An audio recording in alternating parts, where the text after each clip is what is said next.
Ini adalah Kampung Teko di Jakarta Barat. Sejak air menggenangi tempat ini, namanya berubah menjadi Kampung Apung. Dulu rumah-rumah berada di daratan, tapi kini di atas air. Danau ini dulunya tempat pemakaman umum kapuk, sekarang juga ikut terendam air. Bergeser ke arah utara, inilah Masjid Waladuna. Masjid itu kini berada di laut. Terakhir, orang beribadah ke sini pada 2001 saat masih menjadi daratan. Sekarang, masjid itu tak bisa digunakan. Apa yang terjadi di pesisir Jakarta menjadi sebuah petanda pelan-pelan Jakarta tenggelam. Penurunan muka tanah di ibu kota menjadi ancaman mengerikan.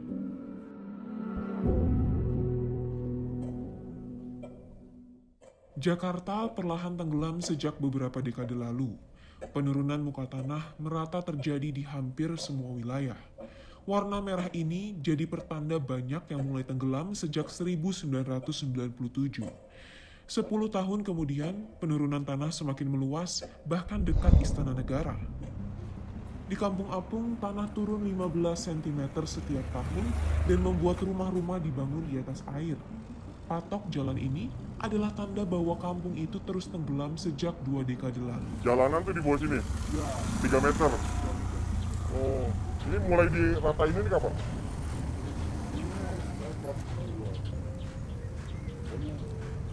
Tapi ini jalan belum begini Pak, Yang depan jalannya belum gitu? belum begini masih hancur, Oh. belum bagus begini lah, Belum tinggi? belum masih hancur. Masih di bawah? Setiap hujan banjir, Oh, berarti tadi jalanan tuh adanya di bawah juga ya? Di bawah juga di sini ini belum udah 4 tahun yang lalu kan, 4 tahun yang lalu di tinggi ya? Itu naiknya tinggi banget emang? Jadi tinggi? lumayan tinggi. Oh, ini tadi kalau jalan ini adanya di bawah, Ya di bawah 3 meteran ya? 3 meter. Ini sisa segini nih? Sisanya ini Di sini tanah turun sekitar 25 cm setiap tahun dan membuat wilayah itu menjadi langganan banjir. Meski tanggul terus dibangun, air laut terus menjadi ancaman bagi warga yang tinggal di daerah ini. Sama bapak nih sempat ditinggi nggak? Ini lagi di renovasi Oh, sekarang ini. tadinya semana pak lantainya pak? Tadinya, ya lantai dasarnya sudah habis, sudah terendam air. Oh lantainya semana pak? Di bawah itu? Ya di bawah inilah nih Semana pak? Bangunan awalnya? Bangunan awal sebelum banjir? sebelum banjir. Iya. Ini saya nyampain ya. Iya. Ini kan keran dasarnya. Iya. Nih, Oh, oh. nih, Iya. ini udah terendam nih bangunan dasarnya. Oh. Kalau nih dia itu Ini udah naikin berapa kali pak? 3 kali saya. Bukan hanya warga pesisir yang terancam dari turunnya tanah Jakarta. Lebih dari 11 juta, ya 11 juta orang yang tinggal di pedalaman nasibnya juga dalam ancaman. Jakarta diprediksi tenggelam pada 2050. Hampir separuh wilayahnya akan terendam air dan bibir pantai bakal sampai di dekat Istana Negara. Nah ini, Iya. jadi dia Istana Negara itu pinggir laut sekarang, nanti gitu. Karena sekarang 10%, kemudian nanti 50%, kemudian di 2050 itu 35% wilayah Jakarta atau 95% pesisir Jakarta di bawah laut, di bawah. Agar jadi paham apa yang sebenarnya terjadi, kamu bisa lihat ini. Ini adalah titik pemantauan penurunan muka tanah dilakukan Kementerian ESDM. Di Jakarta Utara, penurunan tanah signifikan terjadi di daerah ini, sedangkan di Jakarta Barat terjadi di sini. Dan ini adalah daerah Gambir, lokasi yang tak jauh dari Istana Negara. Di lokasi ini tanah turun 4,5 cm setiap tahun. Penurunan muka tanah juga terjadi di Jakarta Selatan dan Jakarta Timur. Ini adalah daerah di Jakarta Timur yang penurunan tanahnya paling signifikan.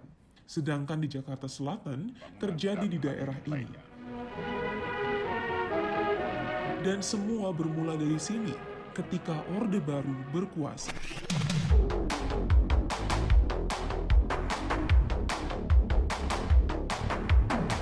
Ini adalah area tutupan lahan di Jakarta tahun 1972. Area hijau ini menandakan Jakarta masih dipenuhi pepohonan. Tapi lihat 20 tahun kemudian, area hijau terus berkurang. Area hijau itu pun kini semakin hilang. Kalau ini kita kaitkan dengan land cover, ya di bagian mana tadi ya ada proses urbanisasi di sini, kemudian penduduk tambah banyak, kemudian konsumsi air tanah tambah banyak, kelihatan bahwa ada urusan masalah urban ya, masalah dengan penurunan tanah. Ini sebenarnya berkorelasi dengan Jakarta berkembang dengan pesat selama beberapa dekade terakhir. Populasinya terus meningkat, tapi tak diimbangi dengan kebutuhan air. Bagan ini adalah akses warga Jakarta terhadap air bersih. 12% pada 1950 dan baru 57% sampai 2019. Banyak warga yang tak memiliki akses air bersih kemudian menyedot air tanah untuk bertahan hidup, seperti yang terjadi di Kampung Apung. Kalau air bersih ibu susah nggak? Air bersih ya sekarang. Iya. Sekarang mah ada tukang airnya. Kalau air buat minum ada? Iya. Oh. Air- Kalau air buat nyuci, Buat cuci di belakang air Pak. ngebor tuh. Nggak boleh. Tapi nggak bisa diminum ya? Ya enggak lah. Kalau Oh. udah limbah semua. Oh, limbah semua. Iya kan? Enggak. Oh, Airnya. airnya. Bau ya bu ya? Iya. Nggak bisa diminum. Maka buat diet. Penyedotan air tanah jelas membahayakan Jakarta. Sebagai ilustrasinya, kamu bisa lihat efek eksploitasi air tanah antara Jakarta dan Tokyo.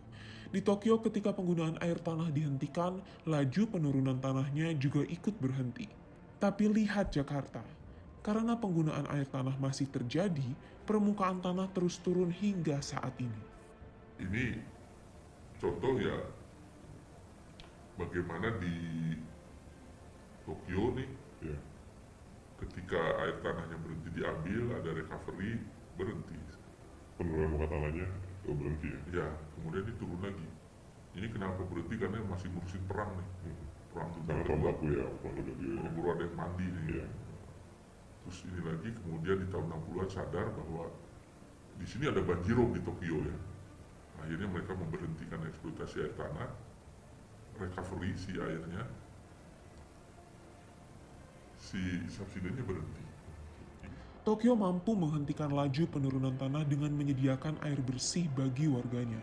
Tapi di Jakarta, berkali-kali ganti gubernur, pemerintahnya sibuk membendung laut. Seperti di Muara Baru, tanggul dibangun tapi tak pernah menyelesaikan masalah.